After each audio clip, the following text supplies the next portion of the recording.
नमस्कार दोस्तों, success study Baloda YouTube channel में आपका स्वागत है।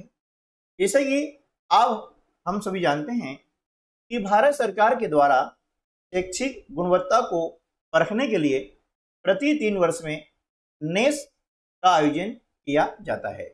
नेस यानी नेशनल अचीवमेंट सर्वे। इस वर्ष नवंबर माह में यह सर्वे आयोजित किया जाना प्रस्तावित है। पिछली बार 2021 में यह सर्वे हुआ था। इस सर्वे में कुछ बदलाव हुआ है, कुछ परिवर्तन हुआ है। परिवर्तन यह है कि पिछले सर्वे में कक्षा 3, 5 और 8 का सर्वे हुआ था। इस बार नेस में कक्षा 3, 6 और 9 को शामिल किया गया है। आज के इस वीडियो में हम कक्षा 9 में विषय गणित में किस प्रकार के प्रश्न पूछे जाएंगे उनके बारे में हम डिस्कस करेंगे।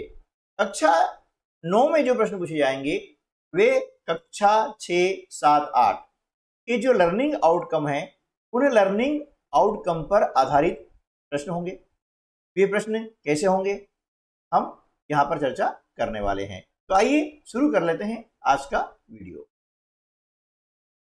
पहला प्रश्न है, नीचे दिए गए चित्र में समान माप वाले छोटे ब्लॉक को जोड़कर बड़े ब्लॉक बनाए गए हैं।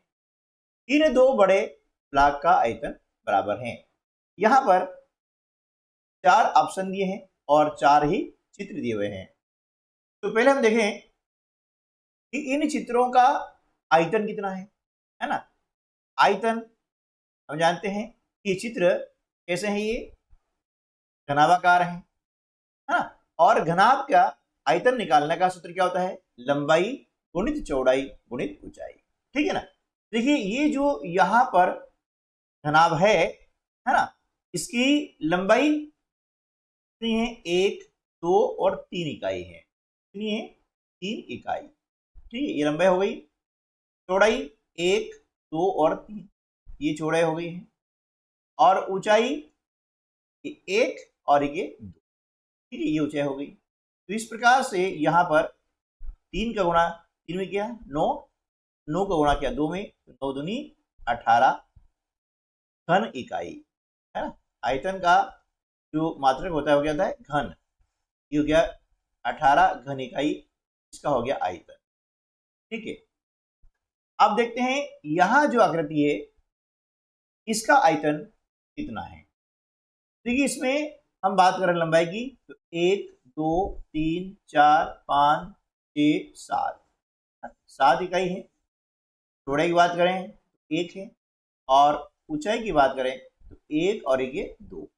ठीक है, इनका गुणा करते हैं 7 एकम 7 और 7 दूनी 14 घन इकाई। आयतन कितना हो गया? 14 घन इकाई हो गया। ठीक है, अब ये वाली जो आकृति है इसका हम आयतन निकालते हैं। देखिए इसमें लंबाई कितनी है? 1, 2, 3, 4 और ये 5। ये 5 इकाई लंबाई हो गई। ठीक है, चौड़ाई कितनी हो गई? 1, 2 और 3 और ऊंचाई हो गई 1। तो यहाँ हो गया 5 तिया 15 घन इकाई। आयतन कितना हो गया? 15 घन इकाई। ये समझाने के लिए है, ये समझ में आ जाता है तो हम मौखिक रूप से इसको आसानी से हल कर सकते हैं। लेकिन कैसे हल करें वो तरीका हमें याद होना चाहिए। अब ये जो आकृति है इसका हम निकालते हैं आयतन। इसकी लंबाई देख लेते हैं, 1, 2, 3, 4, 5 और 6 इकाई है। ठीक है ना। चौड़ाई कितनी है? 1, 2 और 3, 3 चौड़ाई हो गई और 1 ऊंचाई हो गई। 18 घन इकाई। आयतन कितना हो गया?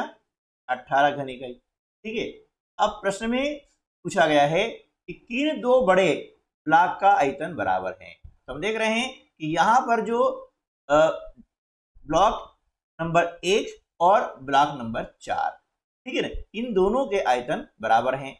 1 और 4 के आयतन बराबर हैं, इसलिए विकल्प डी जो है हमारा सही उत्तर हो जाएगा। प्रश्न क्रमांक 2, यदि किसी घन की भुजा को 10 गुना कर दिया जाए तो प्रारंभिक घन और नवीन घन के पृष्ठीय क्षेत्रफलों का अनुपात कितना होगा, है ना। पृष्ठीय क्षेत्र, हम जानते हैं कि किसी भी घन का पृष्ठीय क्षेत्रफल ज्ञात करते हैं तो उसका सूत्र होता है a गुना भुजा का वर्ग, ठीक, भुजा का वर्ग, या लिख सकते हैं 6a²। a मीन्स क्या हो गया, भुजा यानी साइड, ठीक है ना। चलिए अब मान लिया जाए कि ये घन है और इसकी घन की जो भुजा है ना, वह 1 इकाई है, ठीक है। अब यदि 1 इकाई मान ले जाते हैं तो इस घन का जो पृष्ठीय क्षेत्रफल है वो कितना हो जाएगा, 6 वर्ग इकाई, कितना हो जाएगा, 6 वर्ग इकाई हो जाएगा, ठीक है। अब कहा गया है कि घन की भुजा को 10 गुना कर दिया है, यानी 1 था, इसमें हमने क्या किया, 10 का गुणा कर दिया, तो ये भुजा कितनी हो गई, 10 हो गई। इसी कंडीशन में अब यहाँ पर नवीन जो घन बना हुआ है उसका पृष्ठीय क्षेत्रफल कितना हो जाएगा, ये भुजा का वर्ग है, नहीं 10 का वर्ग हो जाएगा, 6 गुना 10 का होता है 100, जो कितना 600 वर्ग इकाई, ठीक है, कितना हो गया, वर्ग इकाई हो गया। अब पूछा है इनका अनुपात, पहले कितना था, 6 वर्ग इकाई, नवीन जो घन बना हुआ है उसका पृष्ठीय क्षेत्रफल हो गया 600 वर्ग इकाई। इन दोनों का हम अनुपात याद करते हैं तो 6 कम 6, 6 कम 6 0 हो जाएगा, 1/100 यानी 1 अनुपात हो जाएगा, 1 अनुपात, ठीक है। तो विकल्प सी जो है इसका सही जवाब हो जाएगा। प्रश्न क्रमांक 3, नीचे दी गई आकृति में RISK ये वाला एक समांतर चतुर्भुज है, RISK आप देख रहे हैं, तथा CLUE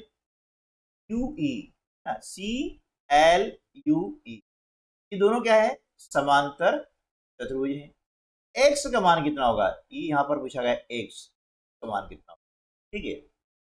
इसे कैसे याद करेंगे, देखिए हम देखते हैं कि ये जो समांतर चतुर्भुज में, तो समांतर चतुर्भुज में क्या होता है कि सम्मुख कोण जो होते हैं, समांतर चतुर्भुज में सम्मुख कोण कैसे होते हैं, ये होते हैं बराबर, यानी ये के कोण कितना है, 110 है, कोण आई भी 110 डिग्री होगा, ठीक है। अब इसके बाद देखते हैं कि समांतर चतुर्भुज में जो आसन्न कोण होते हैं, है ना, वे होते हैं संपूरक। आसन्न कोण कैसे होते हैं, संपूरक। संपूरक मतलब होता है कि दोनों कोणों का योग कितना होता है, 180 डिग्री। तो अब देखिए 180 में से, है ना, हम 110 को माइनस कर देते हैं, तो इसका कितना, 70 डिग्री, यानी कोण एस जो है ये हो गया 70, ठीक है। अब इसी प्रकार से हम CLUE की बात करते हैं, ये CL है ना, U और E, ये भी आपका एक समांतर चतुर्भुज, ठीक है। देखिए समांतर चतुर्भुज में क्या होता है कि सम्मुख कोण होते हैं बराबर, तो कोण L और कोण E, ये जो कोण है ये सम्मुख कोण है ना, ये 70 डिग्री है, तो ये भी 70 डिग्री होगा, ठीक है। अब यहां देख रहे हैं कि एक आकृति बन रही है, वह बन रही है त्रिभुज की, यहां से यहां तक। ये आकृति कैसी है, त्रिभुजाकार आकृति है, और हम जानते हैं कि त्रिभुज के तीनों अंतः कोणों का योग 180 डिग्री होता है। ये 3 कोण हो रहे हैं 70 डिग्री, 70 डिग्री और 180 डिग्री, इन तीनों को हम जोड़ देते हैं, इन तीनों का जो योग आता है वो कितना आता है, 180 डिग्री होता है, ठीक है ना। ये तीनों हमने जोड़ दिया, क्या योग हो गया, 180 डिग्री। अब 70 में 70 जोड़ते हैं, 140 डिग्री, है ना। अब एक समान निकालेंगे तो क्या करेंगे, 180 में से 140 डिग्री हम माइनस कर देंगे, तो यहां पर बचेगा 40 डिग्री, यानी x का जो मान है वो कितना हो जाएगा, 40 डिग्री जाएगा। तो विकल्प डी जो है हमारा सही उत्तर हो जाएगा। प्रश्न क्रमांक 4, निम्न संख्याओं में से कौन सी संख्या 4 तथा 11 दोनों से विभाजित है? ठीक है, तो यहां पर हमें 4 और 11 दोनों का जो विभाज्यता का नियम है वो याद होना चाहिए। तो पहले हम देख लेते हैं कि 4 का नियम क्या है। देखिए, जब भी इकाई और दहाई के स्थान पर जो अंक है उससे जो संख्या बनती है, इसे यहां देख लेते हैं, इकाई पर 4 है और दहाई पर 8 है, तो इकाई और दहाई पर जो अंक हैं इससे बनी संख्या हो गई 84। ठीक है, यदि इकाई और दहाई पर जो अंक हैं उनसे जो संख्या बनती है, यदि इस संख्या में 4 का पूरा पूरा हो जाता है, ये संख्या 4 से विभाजित है। ठीक है, तो देख रहे हैं 4 दूनी 8 और 4 एकम 4, ये भी 4 से विभाजित है ना, और ये भी 4 से विभाजित है, लेकिन ये 4 से विभाजित नहीं है, ये उत्तर होगा नहीं। अब यहाँ पर 3 संख्या है, अब तीनों देखना है। तो देखिए, अब 4 से ये तो विभाजित है, लेकिन 11 से या नहीं है। तो 11 का नियम क्या है? देखिए, कोई भी संख्या है उसमें हम क्या करेंगे, चाहे दाहिनी ओर से लें चाहे हम बाएं ओर से लें, एक एक अंक छोड़ करके, यानी एकांतर क्रम में हम अंकों को लेंगे और उनको जोड़ेंगे। कैसे? देखिए, 9 के बाद में 7 फिर 8, यानी अब 9 7 और 8 तीनों को जोड़ा, इनका जोड़ कितना हो गया? 24। ठीक है, अब जो बचे हुए अंक हैं उनको हम जोड़ लेंगे, 4 8 और 4, 4 8 और 4, इनका योग कितना हो गया? 4 और 8 12, 12 और 4 16, ये 16 लीजिए। अब दोनों का अंतर निकालेंगे, अंतर है इनका आ रहा है 8 आ रहा है ना, ये संख्या 11 से विभाजित नहीं। ठीक है ना, क्योंकि इन दोनों का अंतर या तो शून्य आना चाहिए या 11 का गुणज, या तो शून्य आना चाहिए या 11 का गुणज। 11 गुणज मतलब क्या हुआ? 11 के पहाड़े में आने वाली कोई भी संख्या। ठीक है, चलो ये उत्तर नहीं हो सकता है। अब इसको देख लेते हैं, है ना, 5 1 और 2, 5 1 और 2, इनको जोड़ा कितना हो गया? 8।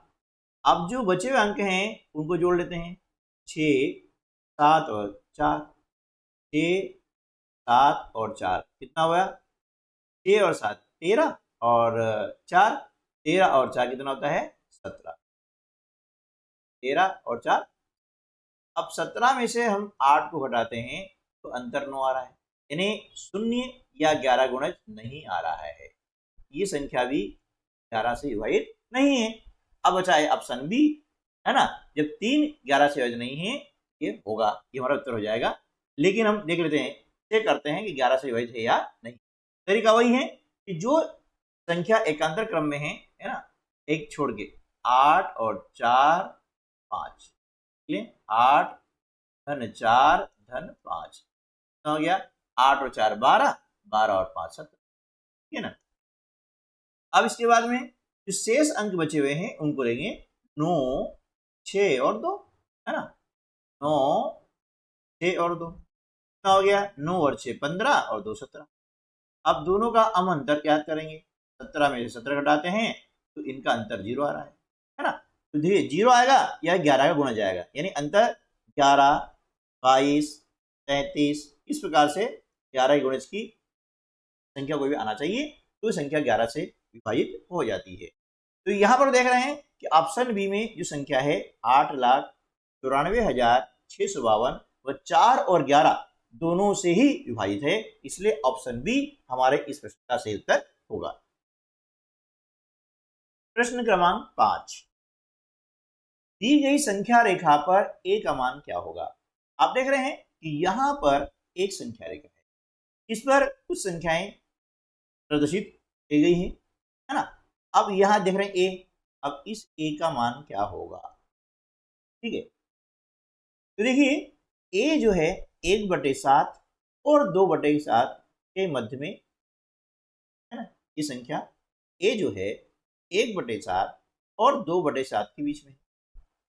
जब भी हम किन्हीं दो परिमेय संख्याओं के बीच में या किन्हीं दो संख्याओं के बीच में, है ना, एक संख्या ज्ञात करते हैं तो वहां पर पहली संख्या और दूसरी संख्या दोनों को जोड़ के हम 2 का भाग लगाते हैं तो इनके बीच की एक संख्या ज्ञात हो जाती है, ठीक है ना। तो यहाँ पर हमें ए का मान ज्ञात करना है, यानी एक संख्या ज्ञात करनी है। तो क्या करेंगे हम 1/7 और 2/7 इन दोनों को हम क्या करेंगे जोड़ देंगे और इसमें हम 2 का भाग लगा देंगे, ठीक है। अब हम देख रहे हैं कि यहाँ पर दोनों संख्याओं के हर समान है। जब हर समान है तो इनका लघुत्व निकालेंगे वही आएगा 7 और 7 का लघुत्व निकालेंगे 7 आ जाएगा। जब हर समान है अंशों को अब इस प्रकार से लिख देंगे और उनको जोड़ देते हैं, ठीक है ना। 2 और 1 3/7 भागित 2/1, है ना। जब भिन्नों के भाग करते हैं तो दूसरे नंबर की जो भिन्न आती है यानी जो भाजक भिन्न होती है उसका हम कर देते हैं गुणन प्रतिलोम, ठीक है ना। यानी यहाँ हो जाएगा 3/7 गुणा 1/2। अंश का अंश में गुणा करेंगे 3 एकम 3 और हर का हर गुणा करेंगे 7 दूनी। तो इन दोनों के बीच में ए है, ए का मान कितना हो जाएगा 3/14। तो विकल्प डी जो है हमारा सही उत्तर होगा। ठीक है दोस्तों, तो आज की वीडियो में बस इतना ही। इसी प्रकार के अन्य प्रश्नों के अभ्यास के लिए हमने वीडियो बना करके आपके लिए इस वीडियो के डिस्क्रिप्शन बॉक्स में लिंक दी है, वहां से उन्हें आप देख सकते हैं और लर्निंग आउटकम बेस्ड क्वेश्चन को आप सीख सकते हैं, ताकि अगली कक्षा में आप गणित हल करेंगे तो आपको किसी प्रकार की कठिनाई महसूस नहीं होगी। तो मिलते हैं अगले वीडियो में, तब तक के लिए नमस्कार, जय हिंद।